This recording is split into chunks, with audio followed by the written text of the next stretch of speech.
হ্যাঁ ভাই, আপনাকেই বলছি ভাই হিসাবে, যে জীবনে অনেক ভিডিও দেখেছেন, কিন্তু আমি রিকোয়েস্ট করব যে এই ভিডিওটি একটু টাইম দিয়ে দেখেন। ইনশাআল্লাহ আল্লাহ আপনাকে কামিয়াবি দিবেন যদি আপনি এই ভিডিওটি দেখে আমল করেন এবং চিন্তা ভাবনা করেন। তো দেরি না করে ভিডিওটি শুরু করা যাক। দেখো ভাই, এরা যারা লাইনে দাঁড়িয়ে রয়েছে একটি মাইয়েতের জানাজার নামাজ পড়ার জন্য সব লাইনে দাঁড়িয়ে রয়েছে। একটু পরেই জানাজার নামাজ হবে, তারপর মাইয়েতকে উঠানো হবে, নিয়ে যাওয়া হবে। একদিন আমাকে আপনাকে এরকমভাবে নিয়ে যাওয়া হবে। দেখো, জানাজার পরেই অর্ধেকের বেশি লোক চলে যাচ্ছে, ওইদিকে দাফনের ব্যবস্থা করা হচ্ছে। ভাই, এর দ্বারা আমি কি বোঝাতে চাইলাম, যে দুনিয়াতে কেউ আপন না। আমরা এসেছিলাম আল্লাহর ইবাদত করার জন্য। আল্লাহ আমাদেরকে পাঠিয়েছিলেন ওমা খালাকতুল জিন্না ওয়াল ইনসা ইল্লা লিয়াবুদুন হিসেবে। আমরা নামাজ কাদা করছি, রোজা রাখছি না। আল্লাহ নামাজের জন্য যে আয়াতগুলো নাজিল করেছিলেন, ইন্না সলাতা কানাত আলাল মুমিনিনা কিতাবাম মাওকুতা, ইন্না সলাতা তানহা আনিল ফাহশাই ওয়াল মুনকার, কি এই আয়াতগুলো কি আমাদের নামাজ পড়ার জন্য যথেষ্ট না?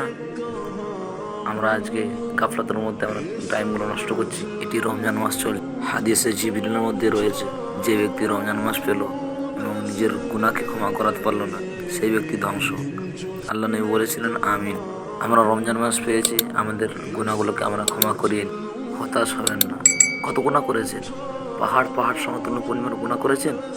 আল্লাহ বলছেন, কুল ইয়া ইবাদিয়াল্লাযীনা আসরাফু আলা আনফুসিহিম লা তাকনাতু মির রাহমাতিল্লাহ ইন্নাল্লাহা ইয়াগফিরুদ যুনুবা জামিআ ইন্নাহু হুয়াল গফুরুর রাহিম।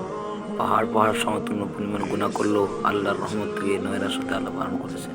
আল্লাহ অপর আয়াতে বলছেন, ইয়া আইয়ুহাল্লাযীনা আমানু তুবু ইলাল্লাহি তাওবাতান নাসুহা। কেউ যদি নিজের খালিস নিয়তে যদি কেউ তওবা করে, আল্লাহ রাব্বুল আলামিন তার তওবাকে কবুল করেন এবং তওবাকারী ব্যক্তিকে আল্লাহ নিষ্পাপ শিশু বানিয়ে দেয়। যেমন সে যেন কোনো গুনাহই করেনি। আল্লাহ তওবাকারীদেরকে পছন্দ করেন।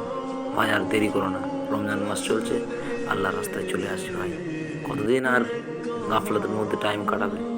নিজের ভাই হিসেবে বলছে, আর দেরি করো না, আল্লাহর পথে ফিরে আসো।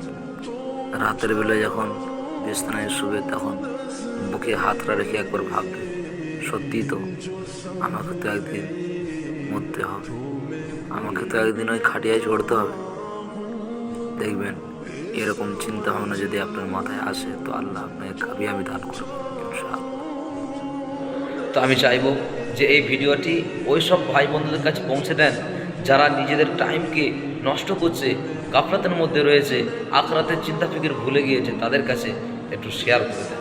আপনারা যদি এই ভিডিওটি সীমিত পরিমাণ ভালো লেগে থাকে, তাহলে সাবস্ক্রাইব, লাইক, কমেন্ট, শেয়ার করে দেবেন।